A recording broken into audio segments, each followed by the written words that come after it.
Hey guys, Lauren Ebersol here. I'm going to teach you today how to use this Cultures for Health Kombucha Starter Kit. Don't be scared. All right, to get started, you'll need a giant mason jar. You're going to fill it with about 3.5 cups of hot water. You'll need a 1/4 cup of some pure sugar. Don't go using honey or maple syrup. You need the real deal to maintain the pH level. 1/2 cup of vinegar. We're using a distilled white vinegar here.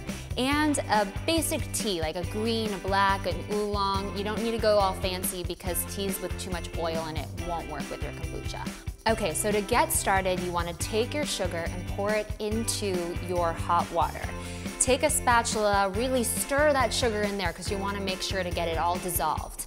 Now you're going to take your teas, your green or black tea, about 2 or 3 bags, add it to the hot water and sugar, and now you're going to want to cover it. Take a damp cloth, dampen it with a bit of vinegar, or you can use a coffee filter at home if you have that instead. That's nice and easy.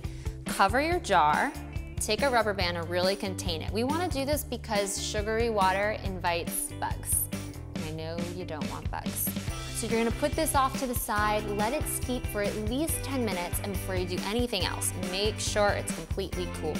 All right, now that your tea is nice and cooled, you're going to go ahead and remove these tea bags because we no longer need them. And to your mix, you're going to add your vinegar. The reason why we're using vinegar is because we want to make sure to get the acid level right. That way no mold or gross bacteria grows in our kombucha while we're waiting.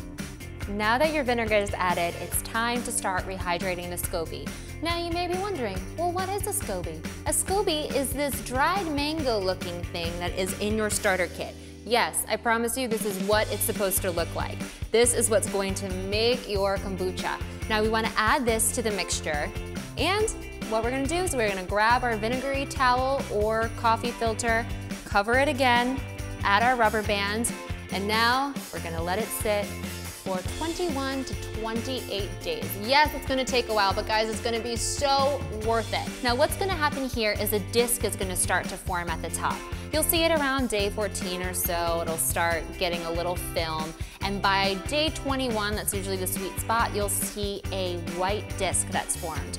Don't be alarmed, this is exactly what it's supposed to look like. This disc is what you're gonna use to create your kombucha. So that's step 1. To learn how to finish out your kombucha, read the article below. And guys, before you know it, you'll have a whole bunch of kombucha for a fraction of what you would pay in the store. Cheers! See you next time.